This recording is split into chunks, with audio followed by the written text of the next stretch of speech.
This video was brought to you by Brilliant. Hi, welcome to another episode of ColdFusion. The following song is 100% generated by AI. Come aboard to the realm of ColdFusion's light, where curiosity ignites and minds take flight. A better future, heaven help us make a better future. Everything you hear is all artificially generated. By AI generated, I mean the lyrics, which was ChatGPT, the rhythm, the vocals. To get this output, all I did was type in a text prompt of what I wanted. There are a few revisions, but still, the result is honestly insane. And if you think that's a one-off, here's another example. I wanted a classical piece, so I typed this.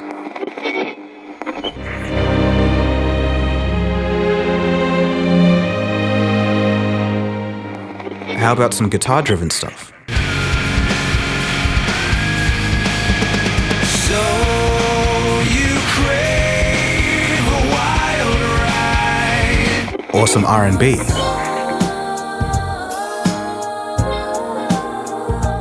Please remember me. Please remember me. Our souls, please remember me.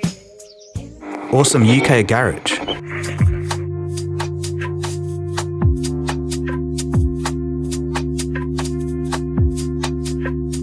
All very impressive. Even the album covers were made using AI, and that's just to let you know what we're dealing with here. As some of you know, I've been a musician for the better part of 20 years, and a producer for a decade. If you've watched a ColdFusion video before, you've heard some of my music. So being a technology enthusiast as well, I do have mixed feelings about this. AI has finally come to something very close to my heart. We've seen AI voice swapping that could get artists to perform songs in different genres, but this is something totally different. With this latest generation of AI music, it's not just the vocals, but the backing music, which is artificial, which in my view is much more difficult for AI to do coherently. What you just heard previously was from a platform called Udio, and it was created by a group of ex-DeepMind engineers. It's a watershed moment for AI music. And they're not the only ones. A few months ago, there was a similar application called Suno AI.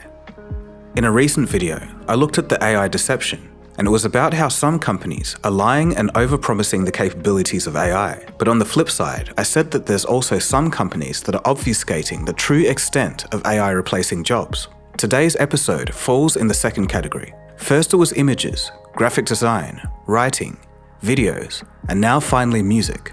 It's clear that AI music systems will eventually impact those in the music industry, but how? In this episode, we explore AI music apps, what they're all about, how it works, its criticisms, and how AI could disrupt the music industry. I also had the opportunity to speak to the amazing musician and YouTuber Rick Beato to get his thoughts on this, and I also spoke to Taryn Southern, who's considered to be one of the first artists to commercially release music using AI. Alright, so on the count of 3, let's go. You are watching ColdFusion TV. Quote, "Creating music is an inherently complex process, but we're streamlining that, making it more accessible and intuitive than ever before." End quote. That's from Sono's co-founder, Mikey Schulman, and it just about summarizes what these AI companies are trying to achieve. In fact, the premise of Suno and Udio is basically the same. Now anybody can create music, even though they have no prior musical knowledge. Just type a text prompt, and away you go. Users can provide subjects, instruments, feelings, and/or their custom lyrics. And in just a minute, a track is ready to play. 30 seconds for Udio and 2 minutes for Suno. Both platforms can extend tracks and provide different variations, and both are free to use right now. Some say that Udio's first version is already pretty good, better than Suno's version 3. I've used both of them to gain insight, but I ended up liking Udio's output more personally, because it was cleaner and possessed a better understanding of less typical genres. So even though the examples I've shown you and will show you are through using Udio, keep in mind that a lot of the content in this video also applies to Suno. Suno version 3 is now available to everyone, including those on the free plan. It is the best AI music generator by far, and it just got even better with V3. A completely free AI music generator launched called Udio. People have been saying this is the ChatGPT moment for AI music, or calling it the Sora of music. A lot of the time, people massively overhype new AI launches. That's how everyone gets clicks, but there's some truth to this one. To understand just how revolutionary this tech is, it helps to know how modern music is made before AI. The first step is to come up with a guitar riff. I made this one a few years ago when mucking around on my acoustic guitar, but for the final track I used a Gretsch electric guitar with a delay and reverb pedal and a distortion pedal. I was going for a calm 3/4 waltz time signature with a post-rock feel.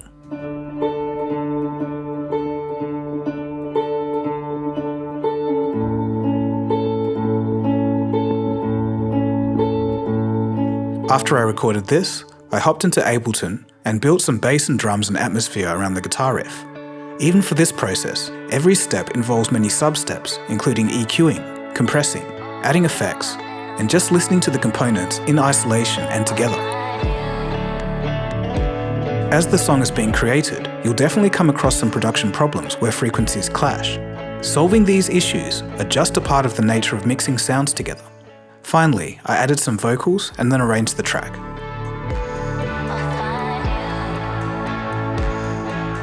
So in total, a finished song can take days or even weeks to complete. And sometimes the songs just don't work out, so you have to try again. But with all of that effort, exploring the sonic stage and pulling a song out of the ether is half the fun. But now in contrast with AI, all people have to do is type in some words and then get a song. I hope you can see the difference clearly now. Here's some observations that I found with Udio. It includes production techniques like sidechaining, tape effects, reverb, and delay on vocals in appropriate areas. In some outputs, the vocals seem extremely real. There's also harmonies in there, and even for electric guitar, it mimics the sounds of different pickups, all just so insane. Some weaknesses include, sometimes it messes up big time, and I'll show a couple of examples of that.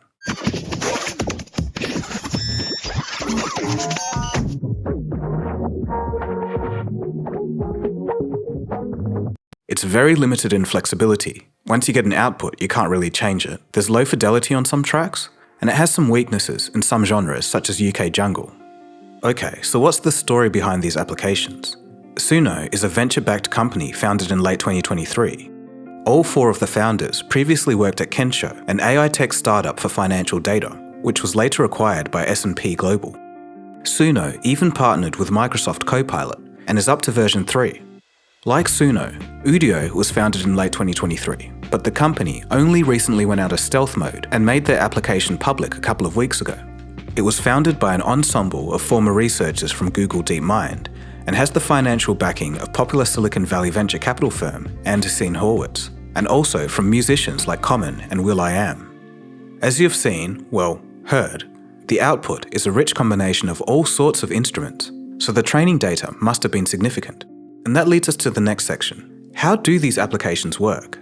Well, we'll dive in a bit, but first, let's rewind the tape a bit. This isn't strictly the first time this has been tried. Making music with the aid of computers goes back to 1957. Lee-Jaron Hiller and Leonard Isaacson would compose a piece called the Iliac Suite. This piece of music is often considered to be the first created with the aid of a computer. There were notable efforts in the 1980s to point computers into a new direction, generative music. In 1984, scientist and composer David Cope created EMI, which stands for Experiments in Musical Intelligence. It was an interactive software tool that could generate music in the styles of different composers, from short pieces to entire operas. And I said, what if I could create a program that would create Bach chorales and Cope and Stravinsky and Mozart and anybody? And the only way I could think of doing that was to create a program that was built around a database of music. Let's say I had a database of Bach chorales, all 371 of them. And I had a little program that was sat on top of this, the smallest program I could make, that would analyze that music and then create a new Bach chorale that wasn't one of the Bach chorales that was in the database, but sounded like them all. And some of the outputs had been used in commercial settings over the years. There's a very interesting story regarding EMI, and I'll get into that later in the episode, so stick around for that. And then there was the computer accompaniment system in 1985. It used algorithms to generate a complementary music track based on a user's live input. The computer accompaniment system is based on a very robust pattern matcher that compares the notes of the live performance as I play them to the notes that are stored in the score.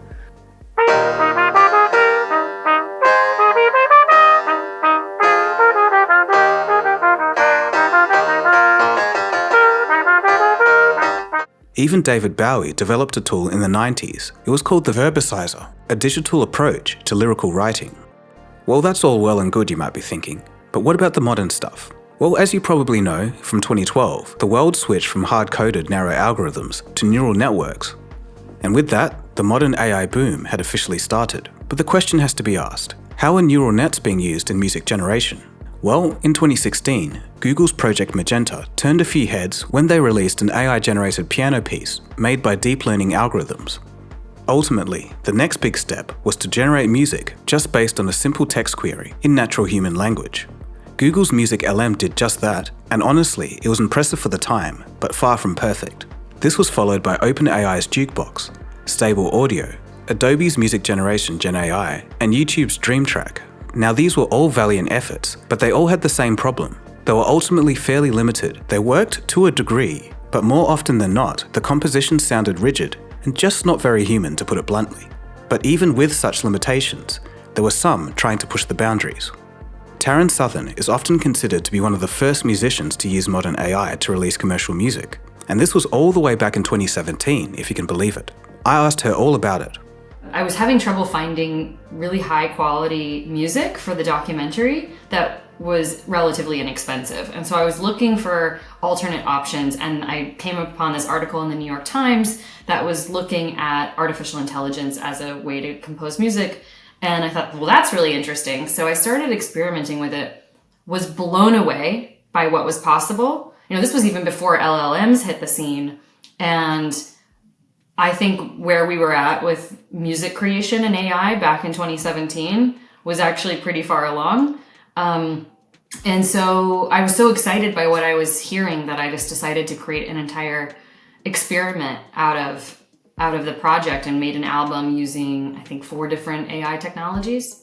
Keep in mind that what Taran did back in 2017 was quite different to what's going on today. There was still a lot of work that had to go into the compositions. But now, anyone can type in some text and get a decent output. So how does it all work? What's the tech behind it? Like most modern generative AI applications, for example LLMs, these systems use vast amounts of data to understand patterns and then create an output based on the user's input. For ChatGPT, the output is text, and for these AIs, it's original songs and lyrics. We'll touch on the ethical concerns a bit later, but you can probably realize something. A large language model like ChatGPT, for example, generates text by predicting the next word in a text sequence. But composing music is significantly more complex due to a lot of variables: instrument tone, tempo, rhythm, sound design choices, volume of different components, compression, and EQ are just some of the variables that has to be considered. In addition, the system must understand what the user wants and how that relates to genres and particular sounds in a coherent yet pleasing way. Not easy by any means. But what about the audio synthesis itself? Many point to audio diffusion as the secret sauce behind generative music. In simple terms, it's the process of adding and removing noise from a signal until you get the desired output. We first saw similar methods used in images, where image diffusion starts off with random noise, which is then refined to a final image based on the interpretation of the prompt. Audio diffusion works in a similar way. This is a very high-level breakdown just to save time, but if you want to get into the depths of the technicalities, I'll leave a link to a few articles in the source document in the video description, as always. If you've been following the generative AI space for the last 2 years, you already knew this part of the video was coming. OpenAI's CTO, Mira Murati, was under public fire following an interview about the training data of their video generation tool, Sora. When asked if the impressive video output from Sora was the result of data trained on videos from YouTube, Facebook, and Instagram, she said that she, quote, was not sure about that. To many online, the answer was suspicious. With only a few weeks since the launch of Udio and Suno version 3, there's a question that has to be asked. Were these systems trained on copyrighted material? One user set out to investigate. They ran their test by entering in similar lyrics to the song Dancing Queen by ABBA. In the prompt, they had no direct mention of the band or the song, but the outputs were very close to the original, including the basic melody, rhythm, and even the cadence of the vocals. Now, even human musicians are continuously accused and taken to court for a lot less. As the user later points out, it's not impossible to achieve these results without the original song being present in the dataset, but the similarity is striking. This result was also solidified by other experiments carried out by the user.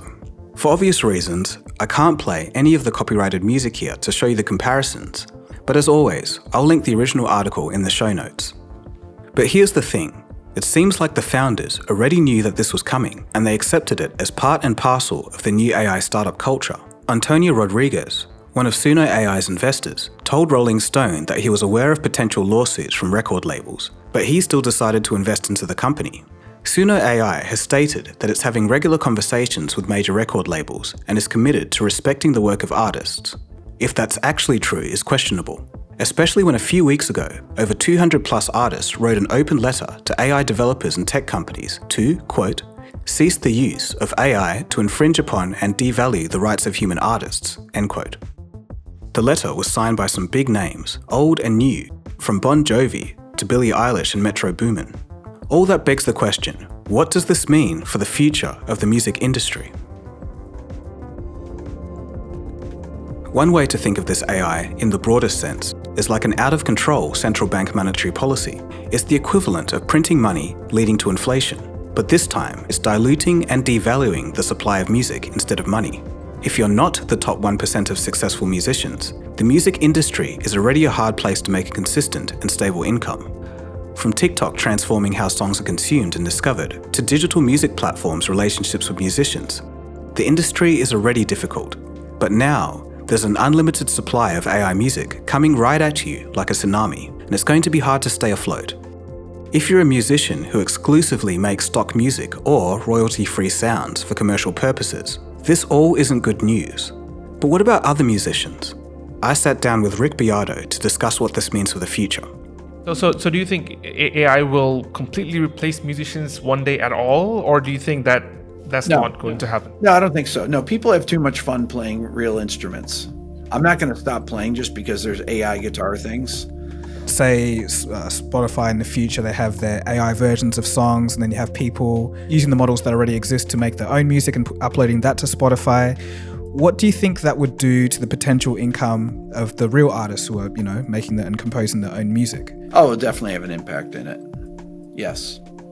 It's just diluting, because there's no way real artists could compete with generative creations, right? I mean, how many things can you put up there in a day? How many things can you generate?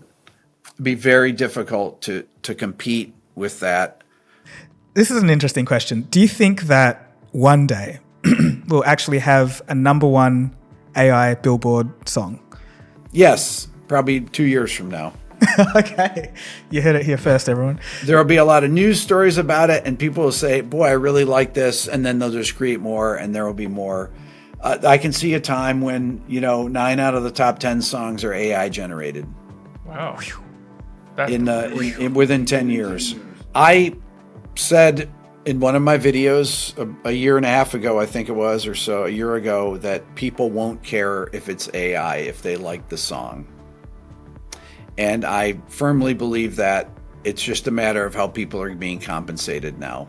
Are you excited about any aspect of this at all? Totally excited. I mean, I think that the jobs that can be made easier, can mastering be done better by AI? Probably. Can mixing be done better by AI? Probably. There's a lot of things, vocal editing, picking between takes, at least doing rough edits for YouTube videos. Yes, I'm excited about it. People, when drum machines came around in the 80s, they're going to take drummers' jobs away. Then drummers back in the 80s emulated drum machines, and they play drum machine fills. And they do all these same kind of fills.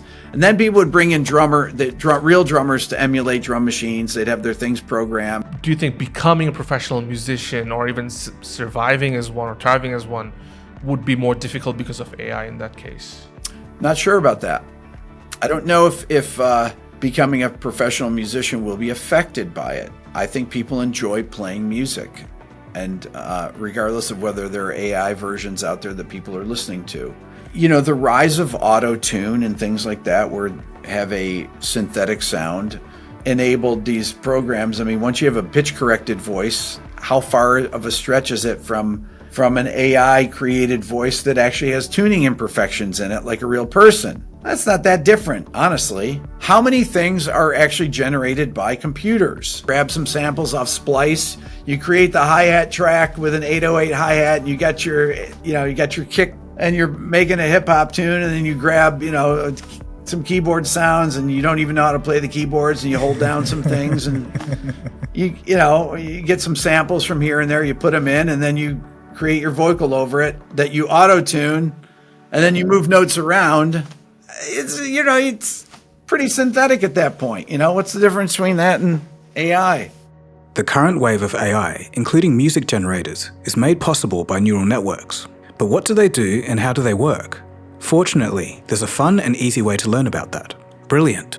I've talked about how I've used Brilliant's courses on artificial neural networks before, and for good reason. But they also have great interactive STEM courses in anything from maths to computer science and general science.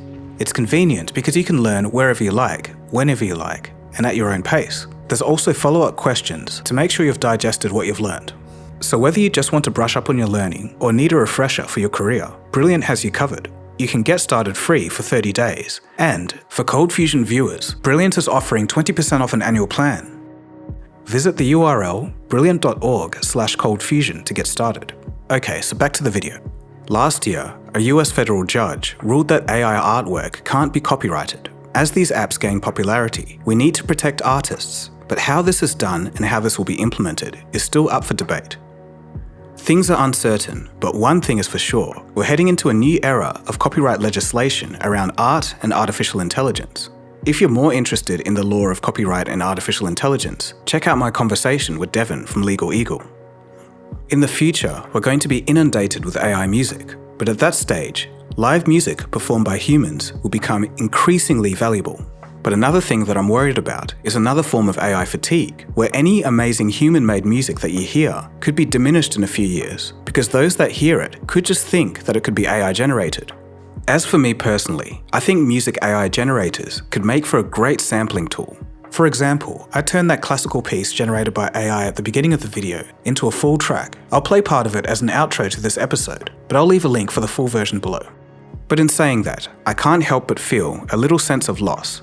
That joy that comes from having an idea in your head and turning it into musical form is no longer strictly human. Music creation is a personal journey of discovery, and it's unsettling that the art form is changing. But on the flip side, I can understand how freeing this is for those who have no musical knowledge and just want to create something.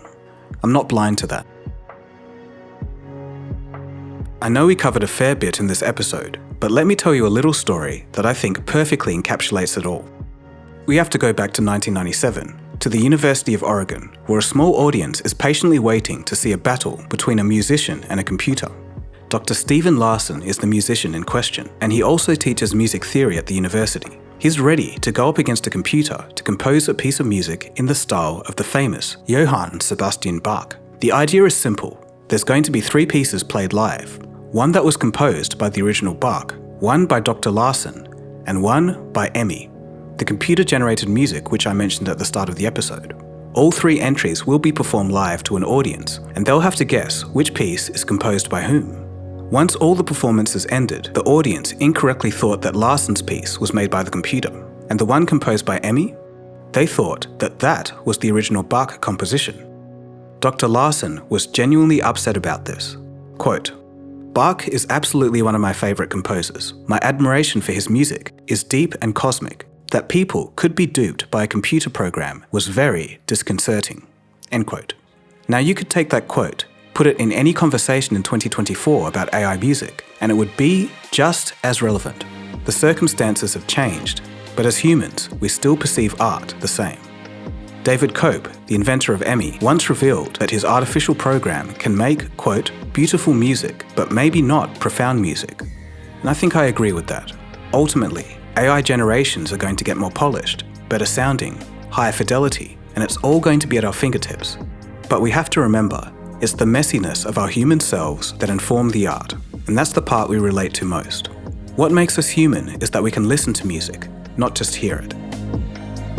And that is where we're at with AI-generated music. So I hope you enjoyed that episode. If you did, feel free to subscribe. There's plenty of other interesting stuff here on ColdFusion, on science, technology, and business. Anyway, that's about it from me. My name is Dagogo, and you've been watching ColdFusion, and I'll catch you again soon for the next episode. Oh yeah, and if you want to check out my full interview with Rick Beato, it's on the second podcast channel. I'll leave a link below.